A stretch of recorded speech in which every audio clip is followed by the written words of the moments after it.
Night and day, at home or away, always carry Tums, T-U-M-S.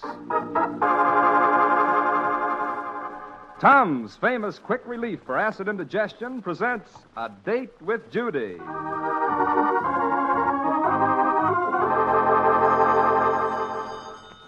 Hello. Hello, Judy. Would you like a date with a tall, blonde, handsome, athletic type? Oh, I certainly would. I was afraid you would. I guess I'll have to ask some other girl. Oh, jeepers.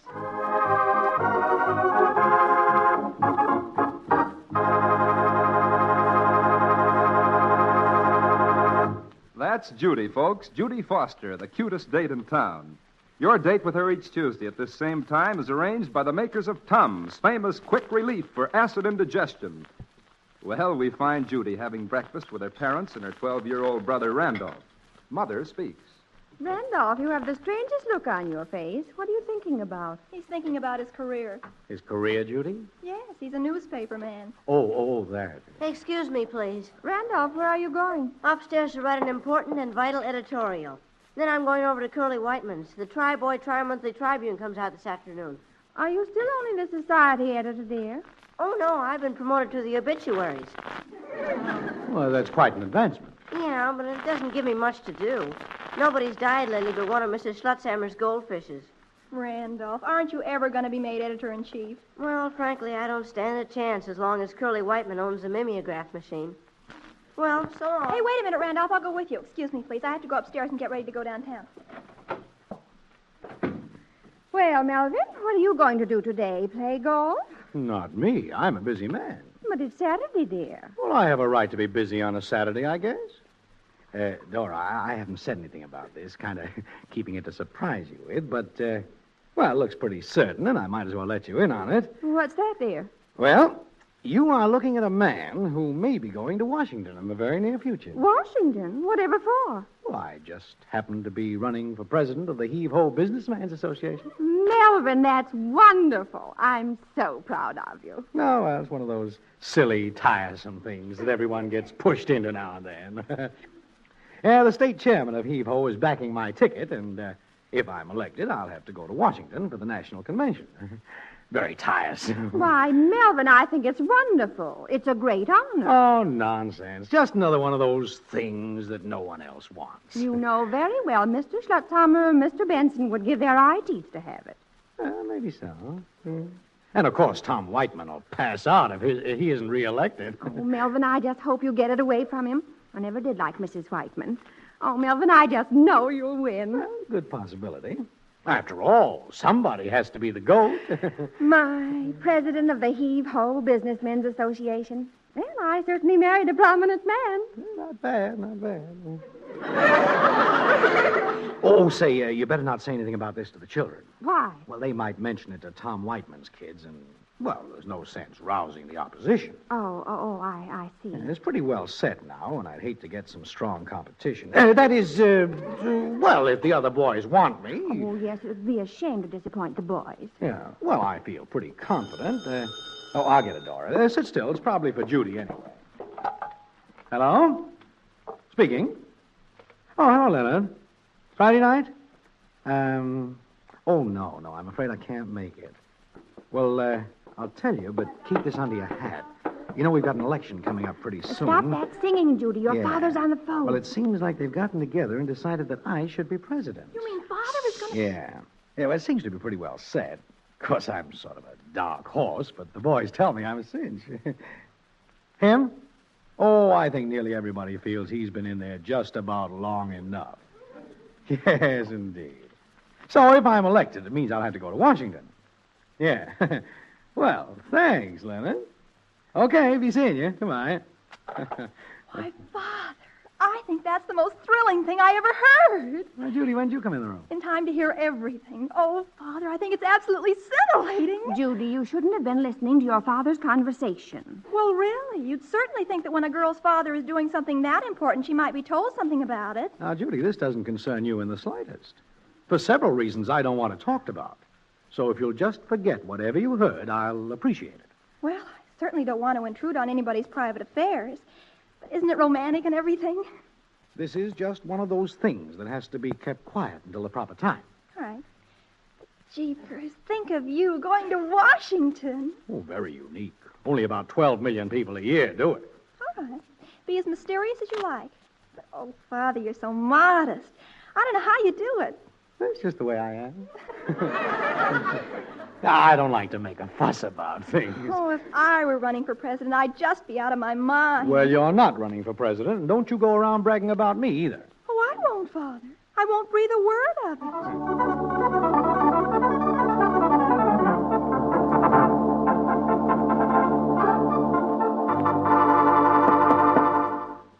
Randolph! Go away, Judy. I'm editing my editorial. Randolph? Randolph, do you know what protocol means? No. I do. Good. It means etiquette in diplomatic circles. Fascinating. It might pay you to take a little more interest in protocol. Why, if you should suddenly start circulating in diplomatic circles, you wouldn't know how to act. Well, that isn't likely to worry me, unless certain drastic changes come over this family. All right, Smarty. You'll be surprised when you find out the soul-stirring things that are ahead for this family. The most soul-stirring prospect I can think of right now would be for you to let me finish my editorial. But, just out of curiosity, what is going on? Oh, never mind. It happens to be a seething secret. Okay, what is a seething secret? No. Let's just forget it. Okay, let's just forget it. I'll now finish my editorial. Well, Randolph, it is a very secretive thing, but guess what? I refuse to guess, talk, or walk. Father's going to be president. He's president now. Oh, you mean president of his factory? Yes, his factory. What did you mean, the United States? That's exactly what I mean. Well, there's an item for the paper. When last seen, Miss Judy Foster was going over the hills to the Mental Institute. Randolph, it's true. I heard Father say so. But when I asked him about it, he got very serious and said for me not to mention it to a soul. But after all, you are in the family. So I am. Jeepers. You'll be living in the White House, too. Who, me? And I'll be dashing around with diplomats and foreign attachés and all. Whatever became of Oogie Pringle? Oh, him. Why, he'd look perfectly silly calling for me at the White House. Even with that new zoot suit he's got? It is not a zoot suit. It's merely a beautiful tweed with a double-breasted jacket. On Oogie, it looks triple-breasted. Randolph, you are deliberately changing the subject. If you don't want to believe it about Father, it's all right with me. Time will prove all. Judy, until Father tells me personally himself we are moving to Washington, I have no intention of believing it. No, sir, I wait till I get things right from the horse's mouth. Well, the horse, I mean Father, just left for the factory. Well, and I won't pack my clothes till he gets home tonight.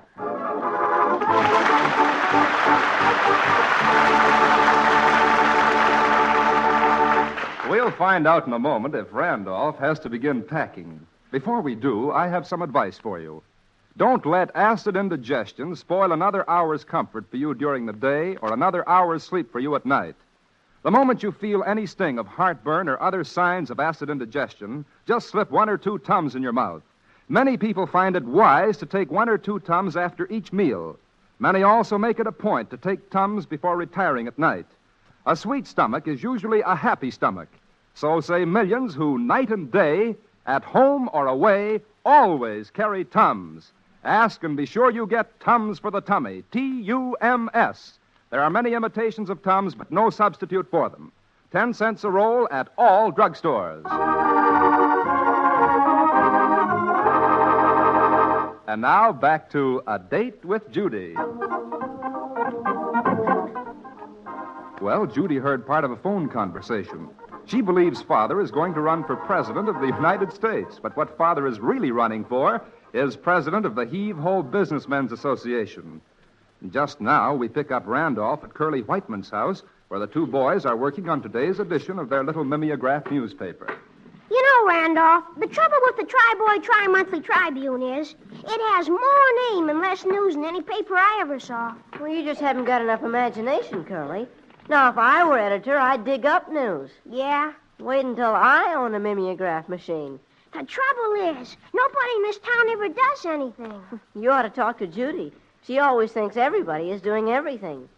Today, for instance, she says my father's going to run for President of the United States. Ran for president of the United States. Gosh, is he? Oh, Curly, not you, too. Well, gee, maybe Judy knows something. Lots of times girls do. Well, that I can't dispute. But the things they know. Hey, maybe she's right about your father. He's got what it takes to be a candidate. Why, he's honest, and he has a lot of hair, and comes from a small town. Well, yeah, but nobody knows my father. So what? Well, what's his campaign slogan going to be? Vote for the masked marvel and see what you get after election? No, I don't guess so. But, Randolph, I was just thinking, if he was running, it'd sure be great for the Tri-Boy Tri-Monthly Tribune. We'd get all the inside dope through you. And maybe we could even scoop up the Daily Bugle. Dream on. And if he really was president, the Tri-Boy Tri-Monthly Tribune would have a Washington correspondent. That's big-time stuff. Mighty big. A Washington correspondent living right in the White House. Why, every paper in the state would just sit around waiting for our paper to hit the streets. Yeah, I can see him sitting there. And drooling. This imaginary hot news is giving you a temperature. Come on, let's get to work rewriting yesterday's weather report. Okay. But it sure seems dull after this other thing. Randolph, is there anything wrong with me asking your father if he's running for president? No, you can ask him. He likes answering questions. Hey, where you going, Curly? I mean, where did you go?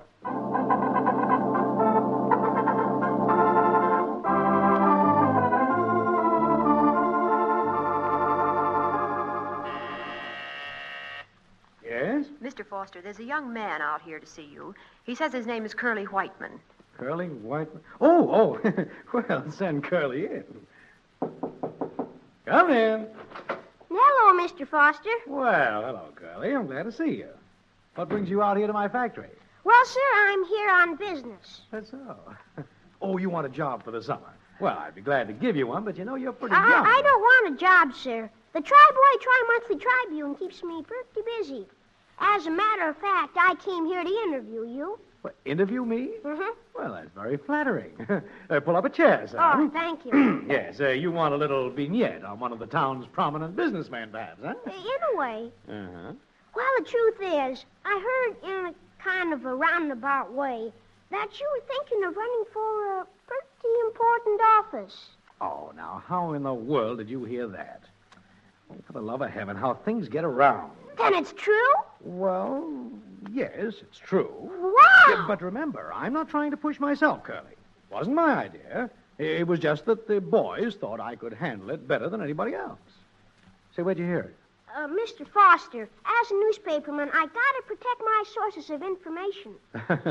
I see. Well, the news had to get out sooner or later, so I don't suppose it matters. What would you like to know? Oh, gosh, I don't know. Well, aren't you excited? Oh, not particularly. I take these things in my stride.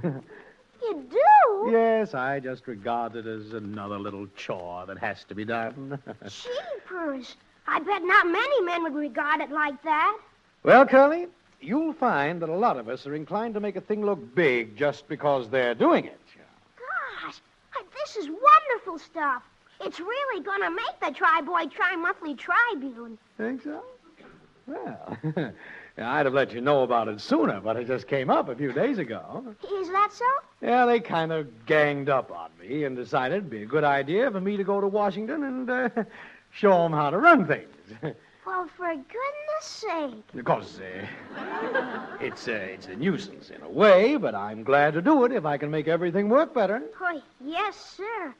Gee, you sure are calm about it, Mr. Foster. Well, why not? I don't know. Gosh, it's mighty exciting to me, giving up your factory here and all. Oh, giving up my factory? I'll take it easy, Curly. I'm not going to give up my factory.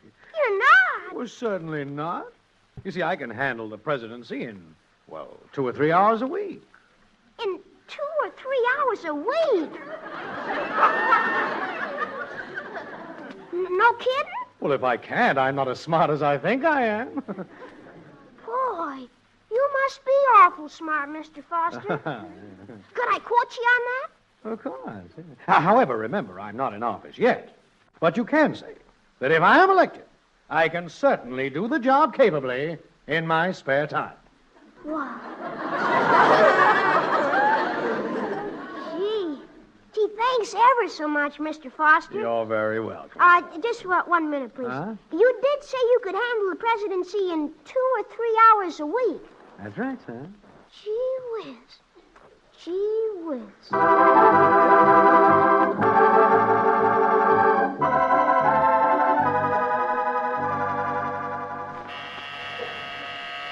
Yes? Mr. Foster, the editor of the Daily Bugle is on the phone. Oh, put him on. Yes, sir. Hello? Hello, Foster. Hello, Jackson. Foster, you've got a big nerve. I thought I was a friend of yours. Oh, what's wrong, Jackson? What's wrong? Since when do you go giving the most important news that ever hit this town to a little mimeograph sheet called the Try Boy, Try Something or Other? Most important news to hit this town? You think so? Do I think so? There hasn't been a story like this since McKinley was shot, and you don't even tell me about it. Well, I didn't think you'd be interested. Interested? Oh, ye gods, Foster, I haven't got time to quibble. My paper's supposed to hit the streets in 5 minutes. Just tell me this interview you gave these kids, is it all true? You are running for president? Yeah. And you did say this stuff about handling the job in your spare time? Well, yes. Well, that's all I want to know. I'll just copy what it says here. Yeah, but Jackson, Now, of course, you don't stand a chance of making it, Huh? but just the fact that you're running is... What do you mean? Why, I stand a good chance of making it. Foster, you don't really believe that, do you? No, don't answer. I haven't got time for any more now. As it is now, I'm holding up the presses for this. You are? Why, I had no idea that you... So long, Foster. I've got to get this out on the AP. Well, imagine that. AP, huh? Associated Press. Imagine me being that important.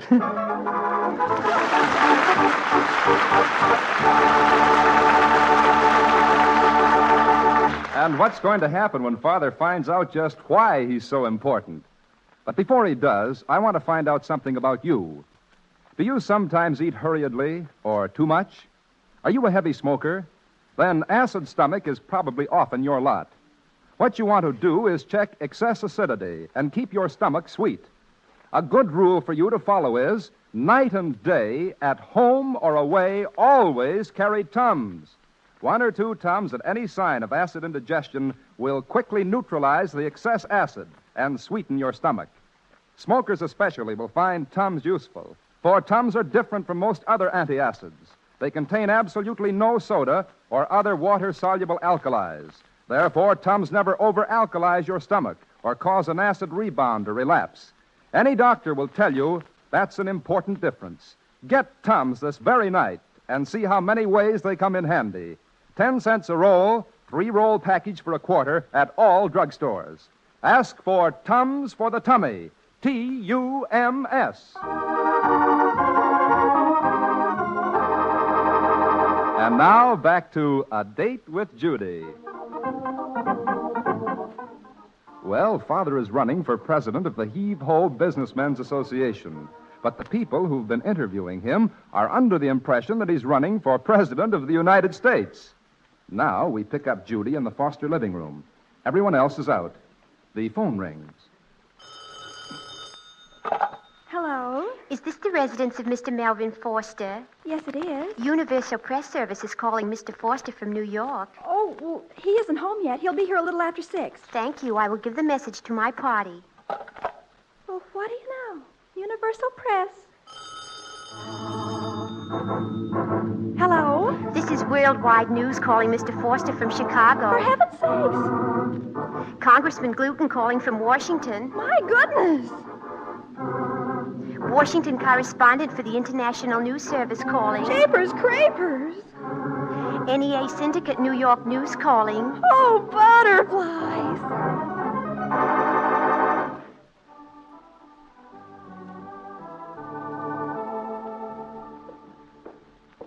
Mother, where have you been all afternoon? At the hairdresser's. Why? Well, the phone's been ringing like mad for the last hour. Everybody in the world has been calling Father. Well, I wonder why. New York and Chicago and Washington. Long distance? Yes, and people from here. Mr. Whiteman and Mr. Vance and the mayor. The mayor? Oh, for heaven's sake, I wonder what your father's done now. Really, Mother? You don't need to put on an act with me. I know I'm not supposed to know, but everybody else knows. Knows what? About Father running for president. Do you mean to say all those calls have been about that? Well, of course. But long distance. Isn't it thrilling, Mother? Yes, I guess so. How can you be so calm when you're practically the First Lady? First Lady. Oh, my goodness, Mr. Whiteman's going to be awfully upset. Jealous, huh? Yes. Well, you can't blame him. After all, he's been president for so long. Mr. Whiteman, Mother, what are you talking about? Mr. Roosevelt has been president. I know, dear, of the United States, but your father... Well, hello, everybody. Father, the phone. Hello, dear. Got a kiss for the Lord and Master? Of course. Father, there have been all kind of phone calls for you, Well, I guess I'm causing kind of a furor around. Oh, you sure are, Father. I guess your father's become a pretty important man, Judy. Oh, it's simply scintillating. Dora, do you know that the editor of the Daily Bugle was simply furious because I let the Tri-Boy, Tri-Monthly Tribune beat him on the story? Really, dear? Father, you take it. I know it's for you. Well, things certainly have changed around here, haven't they? Hello? Yes, Foster speaking.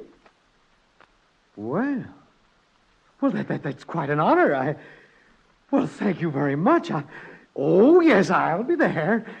Thanks again. Well, goodbye. Say, that was the mayor. Wants me to make a speech tomorrow.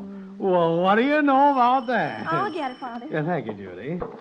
Well, I had no idea just being a candidate was going to cause all this commotion. What is it, Judy? It's a telegram for you. Well, thanks. Oh, what is it, dear? Let's see. It says, heartiest congratulations on your magnificent courage. We are behind you to a man. Signed, the Anti-Vivisectionist Luncheon Club. Oh. Well, now, imagine that. You know, some of those fellows aren't even members of the Heave-Ho Businessmen's Association. Well, what difference does it make about that? The important thing is they're behind you. Well, it's darn nice of them. Oh, you're going to make it awfully tough for Mr. Dewey. Mr. Dewey? Who's that? He's a candidate, too. He is. Well, I don't even know him. You don't know Tom Dewey? Father, I should think you'd take a little interest in your opposition. Tom Dewey? Judy, what are you... Hi. Hello, Randolph. Judy, what the dickens are you... Father, is there any truth in this thing I read in my own paper? Now, Randolph... Wait a minute. What is in your paper? An exclusive story you gave to Curly, and I don't believe it for a minute. But if it is true, I've been stabbed in the back by my own parent. Give me that paper. Oh, for the love of heaven. Why, Melvin, what is it? Randolph, how did this thing get printed? Oh, it didn't get printed, Father. It was mimeographed. I don't care if it was carved on the head of a pin. How did it get in here? Well, Curly said he was quoting you verbatim. Oh, what does it say, Melvin? How could... Listen. It says, local manufacturer candidate for presidency of the United States. What? Wait a minute, you haven't heard anything yet. Melvin Foster says he will run the country in his spare time. Oh. And that's only the headline. Isn't it thrilling? Oh. Oh, Melvin, oh. Does it say anything about me? Listen, in an exclusive interview with the Tri-Boy Tri-Monthly Tribune this afternoon, Mr. Melvin Foster, father of Randolph Foster and president of the Foster Canning Company, said he was running for president of the United States in the coming elections. Oh. Mr. Foster added that he was smart enough to do the work of the chief executive in 2 or 3 hours a week. Oh, no. Oh, Melvin. Jeepers, Father. I think you ought to give it more time than that. Yep. I'll sue this dirty sheet for every yellow penny it's got. Well, you'd be suing me, Father. Never mind. I'll sue anybody. Oh, this is very embarrassing, dear. Embarrassing? We'll have to change our name. That's what we'll have to do. We'll have to leave town. Well, of course, to go to Washington. But why do we have to change our name? Dora, send your daughter out of the room, will you please? But, Father, why? Anyhow, Melvin, there's nothing to get so excited about. Hardly anybody reads the Tri-Boy Tribune. Is that so? It has a circulation of 59. Dora, do you realize that the Daily Bugle is carrying this same story tonight? It is. I just remembered. Oh. I told Bill Jackson he could copy every word of it. Oh, Dora, I'm a dead duck.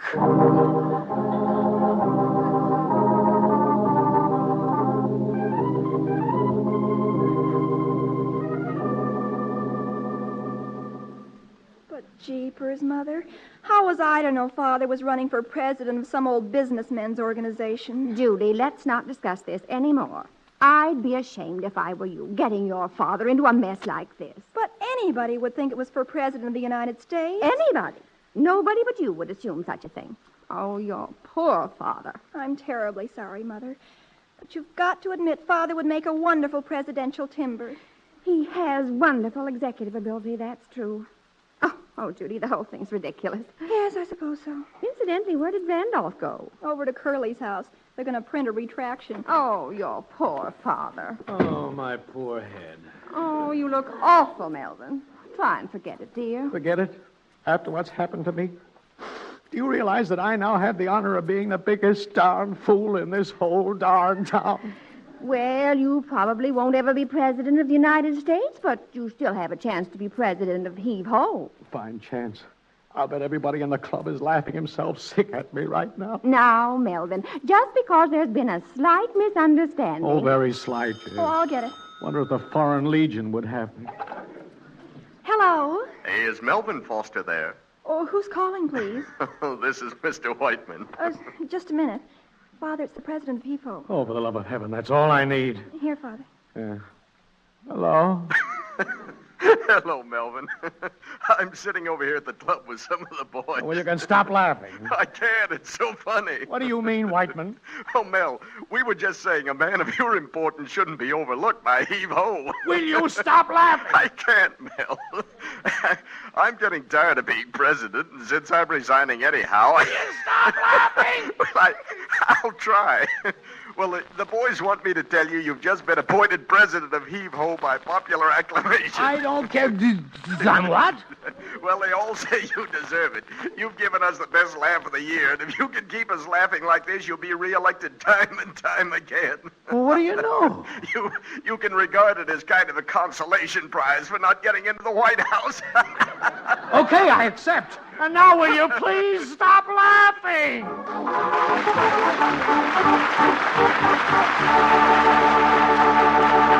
Before we return for a moment to the Fosters, I have some questions to ask. How will you sleep tonight? Restfully? Peacefully? Or will you toss and turn in miserable discomfort? Well, one of the most common causes of sleepless nights is a touch of acid indigestion, whether it's caused by eating too fast, overeating, oversmoking, or worry. Simply do this at the first sign of distress. Slip 1 or 2 Tums in your mouth as you would candy mints. You'll probably be astonished at how much better you sleep, how refreshed you are in the morning. It's simply amazing how fast Tums bring relief to an upset acid stomach.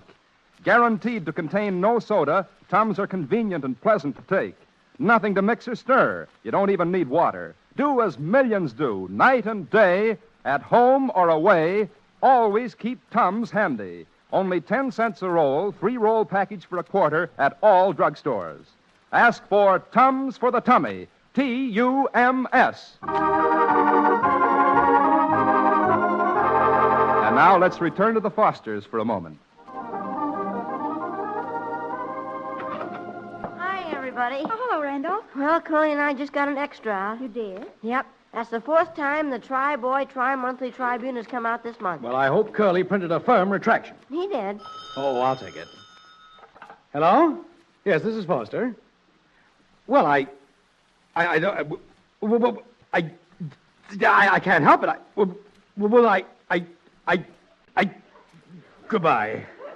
Oh, what on earth was that, Melvin? That was the editor of the Daily Bugle. He just read the retraction in the Tribune, and he was furious because Curly scooped him again.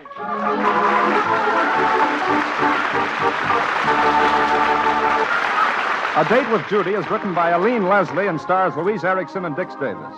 Original music was composed and played by Charles Cornell. The program was produced and directed by Helen Mack. This is Doug Gorley inviting you to be with us again next Tuesday at the same time to keep your Date with Judy. And remember, night and day, at home or away, always carry Tums, T-U-M-S. This is the National Broadcasting Company. KFI, Los Angeles. For